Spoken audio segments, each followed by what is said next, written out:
One of the lesser-known benefits of the Chancellor's mission to the periphery was the discovery of the Word of Blake's ties to the bandit kingdom known as the Marian Hegemony. A sect of the Word of Blake, known as the 6th of June, had been supplying Kaiser Sean O'Reilly with arms, munitions, and even troops to use against the magistracy in an effort to destabilize that realm in the wake of its alliance with the Taurian Concordat. The Chancellor, along with the magistracy armed forces and mercenary auxiliaries, discovered the Word of Blake connection and destroyed much of the supplies stockpiled on the Free Worlds League world of Campalione. The 6th of June's leader, presented Demona Aziz of Atreus, was one of the last believers in slain Primus Minden Waterley's interpretation of Jerome Blake's writings, namely that if the successors in periphery states did not collapse of their own accord, they should be made to collapse, so that the word of Blake could then bring enlightenment to their peoples. The Chancellor refrained from outing the word's actions to the inner sphere at large, but as a condition of his silence, he forced the word of Blake to assist in refurbishing the Starlink-era repair facility on the planet Victoria into a full-blown research and production complex. Currently, the Victoria facility produces some of the most advanced battle mechs and weapons in the Confederation's arsenal.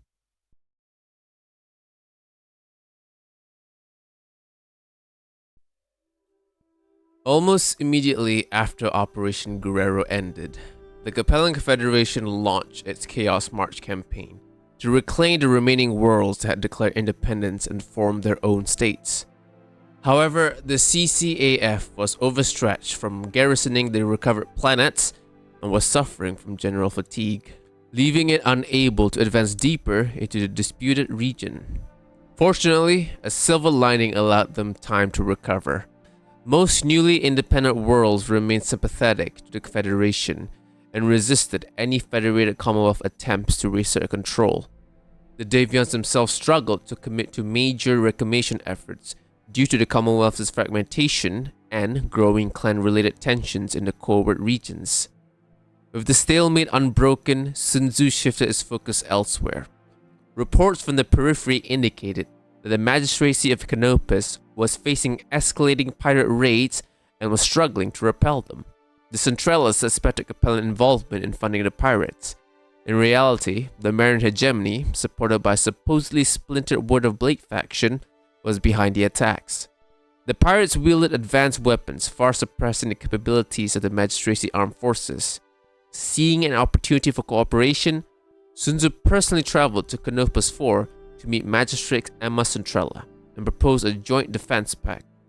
With the support of an Inisphere power, the pirates were quickly tracked down and eliminated at their base on Campo Leone.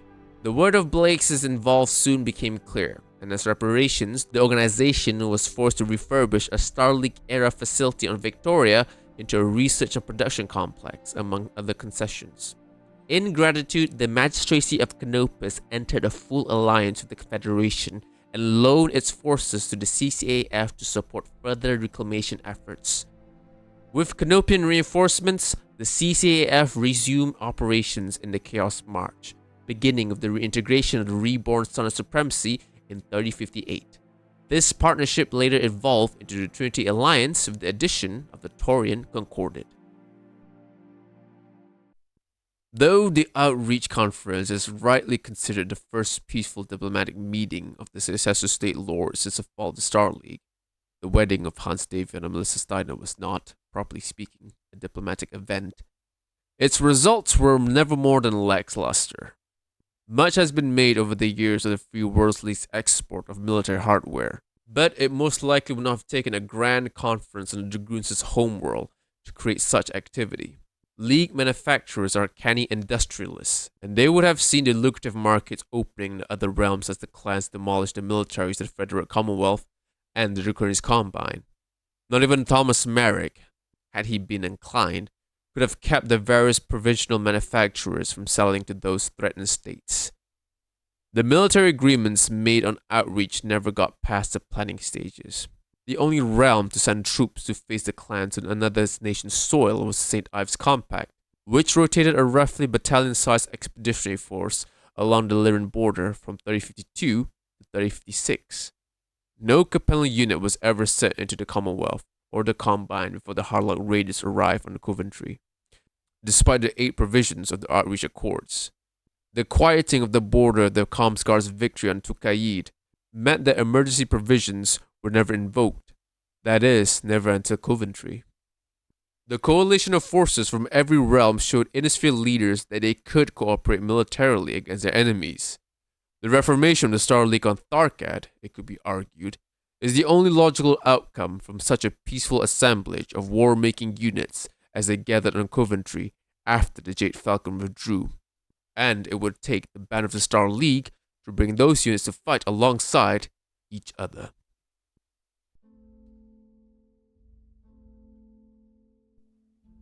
As the Confederation's Chaos campaign continued, a storm was brewing forward. In the Trinity Alliance, Clan Jade Falcon launched a deep raid after winning a trial of refusal against Clan Wolf to overturn the Treaty of Tukaid. Though victorious, the trial cost the Falcons dearly. The tournament, while still sizable, was now composed largely of inexperienced personnel after the loss of most of their veterans during the Refusal War. The raid aimed both to blood new warriors and demonstrate Jade Falcon dominance over the Innisphere. These strikes continued for months until the Falcons reached Coventry, where the fighting stalled into a brutal deadlock between the clan forces and an expeditionary army of mercenaries hired by Katrina Steiner. Coventry was critical to the Trinity Alliance's logistical network. Losing it, or seeing it rendered unusable, would have severely damaged the Alliance's strategic capabilities. Cornered, Katrina appealed to every Innisphere nation for assistance. Under the Outreach Summit Accords, all states were obligated to respond, and they did. Major Innisphere powers, including Comstar, deployed elite regiments to counter the clan threat. Sun Tzu Lao ordered the newly formed Harlock Raiders to join the relief force, which ultimately defeated the Jade Falcons at the Battle of Whitting. After the victory, Archon Katrina Steiner convened the House Lords on Tharkad to discuss the renewed clan threat, the first time all House Lords had gathered in person since Outreach. The incursion made it clear that the clans intended to resume their invasion, and decisive action was necessary to stop them.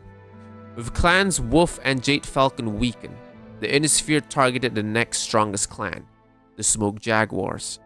The destruction would cripple the Crusader faction, those committed to continuing the invasion, and demonstrate that Innisphere was no longer vulnerable to conquest. Success required unprecedented Innisphere unity. The states needed to excite historical grudges and confront the common enemy together. To cement this cooperation, all nations agreed to reform the Star League. After plans were finalized, one major question remained: who would serve as the new First Lord? Katrina Steiner nominated Sun Tzu Lao, intending to provoke an argument that would ultimately shift to support her. To the shock of all present, her brother, Victor Davion, endorsed the nomination, arguing that appointing the weakest House Lord would symbolize true unity. Thus, Sun Tzu Lao was crowned First Lord of the Star League, a role he embraced fully for the advancement of both the Innisphere and the Capellan Confederation.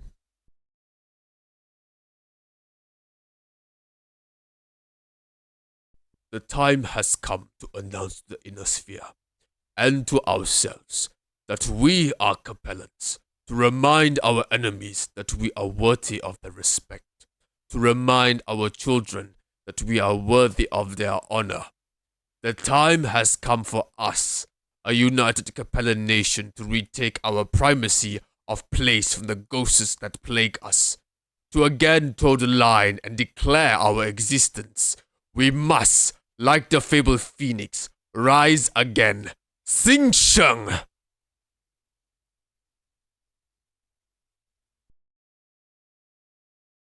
Following his ascension, Sun Tzu convened the commanding officers of every participating military unit. They reviewed each formation's logistical needs and compared them to the estimated contributions of their parent states. For example, while the CCAF possessed ample technical support for rapid maintenance, it only had 2 weeks' worth of ammunition. Colonel Yevgeny Karskov of the CCAF proposed that standard, widely used equipment and supplies be pooled by the campaign's host state, the Draconis Combine, since local factory production would eliminate long-distance transport. Other nations would then focus on providing advanced and specialized components. Sun Tzu approved and swiftly implemented the plan across the coalition. He also succeeded in impressing civilian shipping from all member nations. Although it required considerable diplomatic effort to achieve unanimous consent, Sun Tzu ultimately convinced each state to contribute vessels. Their owners received vouchers redeemable for standard shipping rates as compensation. Sun Tzu's creation of a multinational logistical network arguably became the decisive factor in the campaign's success. As the saying goes, logistics win wars. His organizational framework would later become part of standard military curriculum as a model of large-scale logistical planning. In the domestic front, Capellan fervor reached unprecedented heights. After that chancellor was chosen as First Lord of the reborn Star League, Sun Tzu seized this once-in-a-generation opportunity to finalize his reforms. On the first day of 3060, he announced the start of the Xin Sheng, the new birth. At its core, the movement sought to restore the Capellan Confederation to parity with their other inner-sphere powers. For 6 months, the nation would enter a state of total effort. Every Capellan was accepted to excel in their profession. Industrial output would dramatically increase, and taxes on income and profits alike rose sharply to fund further infrastructure expansion. Surprisingly, the population embraced these demands. Capellan companies posted record profits as citizens made a point of buying Capellan-produced goods, viewing it as their duty to uplift their own economy. Foreign competitors were gradually pushed out of the market as demand for domestic products surged. Even after the Xin Sheng period ended, and despite companies maintaining high prices, demand for Capellan goods remained strong. Those who attempted to exploit the system for personal gain were prosecuted, consistently found guilty, and given harsh sentences. Sun Tzu also used the moment to reform the Capellan caste system. Traditionally, society was divided into 6 castes tied to occupational roles. Most citizens belonged to the commonality caste after undergoing state evaluation at age 15. Those who failed, along with the immigrants and inhabitants of newly conquered worlds, effectively form an unofficial caste, the servitors. They live with minimal rights and limited economic opportunity. Sun Tzu understood that his vision required the loyalty of all inhabitants, citizen or not. Under Xin Sheng, he formalized the servitor caste, expanded their rights, and mandated minimum wages. The change delighted what was arguably the Confederation's largest social group, which thereafter supported the Chancellor almost unanimously. Some even theorized that the caste will vanish in coming generations as more servitors pursue citizenship. Culturally, Han Chinese identity, long dominant within the Confederation, became even more influential under Sun Tzu. His popularity encouraged widespread adoption of Han traditions among non-Han populations eager to identify with House Lao. Han fashion, architecture, entertainment, and cultural practices spread throughout Capellan space. English titles were replaced with Mandarin equivalents, including military ranks, and Capellan aesthetics increasingly reflected traditional Han styles. Battletechs produced on Xin Sheng were frequently modeled on and named after elements of Chinese culture. Within the military, long-serving mercenaries were granted citizenship and fully integrated into the CCAF. With his reforms complete, Sun Tzu was finally able to fulfill his promise.